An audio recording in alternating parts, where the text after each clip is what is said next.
What's going on, guys? Pomson87 here with the next installment of our XRL Championship. This time it will be around the Chinese Grand Prix. Definitely not one of my favourite tracks of the year. It's a track that's not liked by anyone in the league pretty much. But it is an important track as I try and face my first points in F1. Hopefully I can actually have a good race. So wish me luck, guys.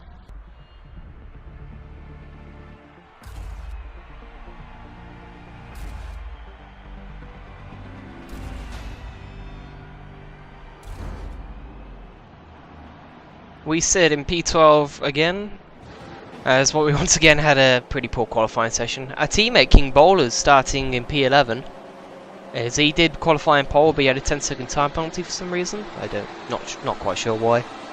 Anyway, we're away now. We have a fairly decent start once again, but fortunately we're just pinned in behind Conrad Strait, and King Bowler is a tight extra turn one. We hit the tap the back of Conrad Strait, goes quite slow through there. Sending drive. It's Sunday on our inside. He has the crack of a start. He blocks us on the apex, so we have to back away from him a bit. We're on the outside of him, but we stay in P12. So we lost a place to Ascending at the start there. But it's not the worst start in the world. As we accidentally outbreak ourselves and tap the back of Ascending drive, but that definitely affected him too much, and we did slow down in response, as there was a McLaren that went massively wide, and our teammates got back past us. So we're now down to P13 to left, right. Okay. Very easy to steer off for that corner as King Bowler makes a move on Conrad Strait. Conrad Strait actually went very slow for that corner, so it caught me out a bit. As we're going to put us under pressure of Necky 16 behind. As we brake quite early for that corner, and he tries to go around our outside, which we give him the space for the left. And he gets the job done, so good job from him. Good move from him there. As we try to get past him on the straight, but he lags in front of us and we hit the back of his lag car. It's a bit unfortunate. It's now going to put us under pressure for final chicane, so we're facing the possibility of moving on to, well, near last place now. So definitely not the most ideal of starts at all. As final chicane breaks much later than us and goes around our outside. We're given the rule on next to the corner as full throttle 2 is spun round in the middle of the track. So I don't know what happened with him there, as final chicane keeps the position ahead of us. But him and the two Saubers, and I think just those actually, are on the prime tyres ahead, so we need to get back past them and make the use of the option stints as we go up the inside final chicane as he goes wide on the first corner. We try and hang around the outside of turn 2, but he comes across the track a bit and we back away in response, so we don't want to risk a side pod glitch this early on. Probably a bit too cautious, but better to be cautious than spin out really. As we're now coming onto the second sector, final chicane gets very slow through that left. We got the inside in this left as well, but job's not done. Is still there, still going side by side. We've got to brake later than him for this corner, which we do, and we take the position away from him. Nice clean move up the inside. Next up the road, we've got Necky 16. Unfortunately, he doesn't seem to have the pace this season.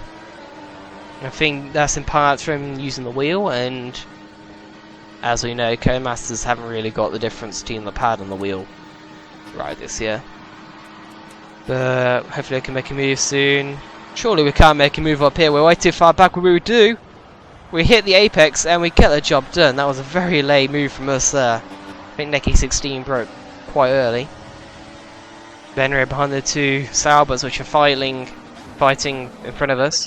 Apparently they had a race-long battle, as they're both on the prime tyre, so we've got to get in front of both of them very soon. But who knows? Can we get past them on the back straight or in the slipstream? And my pet Zonky Bro put it into Rich now. We're gonna have DRS as well, which we do. Zonky's trying to make a move on Conrad. We go around the outside of both of them. So can we get a double overtake down here? Brake nicely, hit the apex, and we get the job done. That's a nice, sweet double overtake there. Which is a good move of the Saubers, like continuing to battle behind us. Lap 8, we were catching Ascending drive, as we're now pitting the same time as him. He's going to go for the prime tyres as we go for a set of options. What's the strategy? What's the pit stop going to be? It's 3.7 seconds. So, pretty average really. Ascending driver comes out in front of us. So, as you can probably tell, our strategy for the race was 2 option stints, 1 prime. Prime's in the third stint. Whereas Ascending went differently. But currently to lap 9, we've got Neki 16 in front of us who went wide of the final corner. Can we go up the inside of turn 1? We do dive up his inside. I don't know where Nicky goes. I think he went out wide. We did not make any contact though on my screen, so I don't know if it was lag or if he went wide himself. But there was room left. And now coming to lap 10, we're finding Ascending driver. We've got to get past him quickly as he's on the primes and we're on the options. So we've got to make the use of these options now. But see, put it into Rich. Ascending's lagging a bit, so but that doesn't really affect things. Get past him easily at the start of the straight and hold in the middle of the track, and we brake nicely for the penultimate corner. And that seems to be the job done. That's on our primary way. But unfortunately, we're turning way too early. Have to back out of it in the final corner, so that's going to lose us a lot of speed, as we were given a corner cut. But we still do end up setting a personal best at 138.8. As we go through the first corner, now we go a bit too wide, and Ascending has a looker up around side going into turn 2.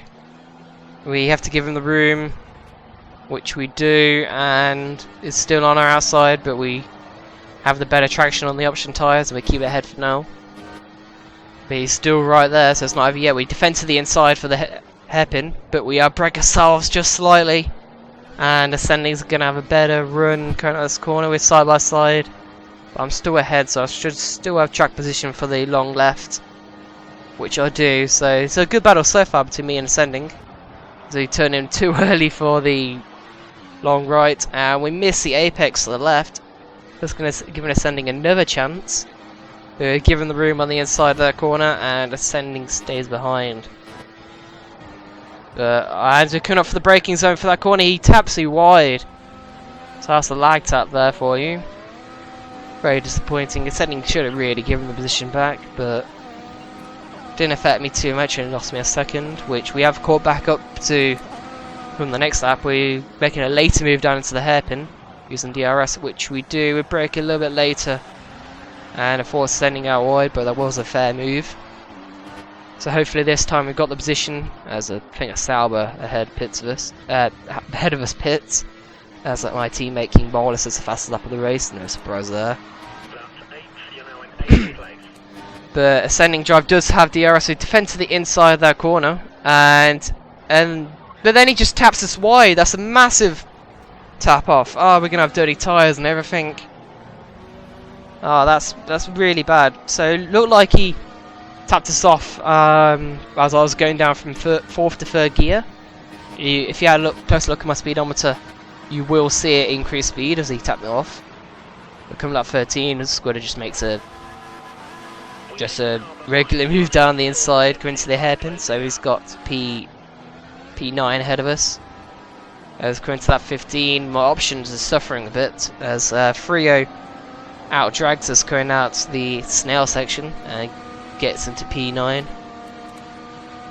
So we put up to Rich, try and stay with him, but he will have DRS, as a DRS detection point is before the snail section, which is very unfortunate. But we might be able to make a move in traction. He goes quite wide, so we tap him a bit in the side pod, but we back out the throttle.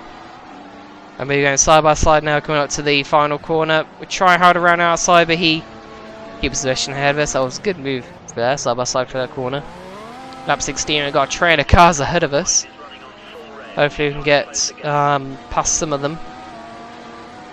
Looks like it's Frio Ascending. I think that's Stone Kiwi ahead as we make a move up the inside of the long right, but I think Frio got hit wide there. I wasn't actually any contact on my screen, and there was room left on the road, but I don't know if that was lag or whatever that was. Coming to the end of the lap, we brake early for the hairpin of Frio. Greek. That was on the inside, and then Frio comes out of nowhere and taps him with the side pod, and side pod glitches. I don't know. I'm not sure whose fault that was. If it was my fault, but that's cost us both a lot of time as we go into the pits to make our stop early, and we run into the gravel, so it's cost us even more time now. as we go into the pits for what should be a set of primes. But instead, the pit crew decided to put us on a set of options. What are they doing? It's a two-stop strategy. I haven't actually put on the primes yet. So why have you put me... Oh. So that means we're going to have to make 3 stops this race. We're going to have to put on a set of primes later on, as that's a bit of a lag spike from Stone Kiwi there, who goes inside us for a second. It's a bit weird, but at least I'm putting options to good effect as we hit the bollard and get a long wheel spin in the final corner. But we still set a personal best of 1:37.9, which once again is faster than our quali time. But now we're behind Ascending Drive and Squidder, and Ascending Drive once hits Squidder off. So once again, Ascending Drive looks like he's having braking issues this race. That's the third person is now hit off. Well, no, not third person, for third time. Coming to lap 21, Stone Kiwi makes a move down our inside, and that's just a normal overtake. And then just we get hit with the side pod, hit wide. I think that was Squidder who hit us off there, and side pod glitched off me. So we're getting hit all over the place right now. This is a disastrous race. Everything's going wrong for us, and coming to lap 25, we have to make our stop for the prime tyres, unfortunately. It's a 3.7 second stop, and that's going to put us 20 seconds behind everyone else. And we stay that way, unfortunately, as we go into the end of the race. So once again, a very unlucky race, as we're going to go through the standings now. It was Pro Recon finished first, King Bowl and my teammate second, CI third, Jared fourth, Greek 5th, Aaron 6th, my Pazonki Bro 7th, Connor Straight 8th, Squidder 9th, Ascending Drive 10th with a 10-second time penalty, me 11th, Stone Kiwi with a 10-second time penalty, and 442 13th. So once again, a very disappointing race from us. Hope we can do better in the next race and finally get our first bloody points of this league, which the next race will be in Spain. So I'll see you guys then. Palms out.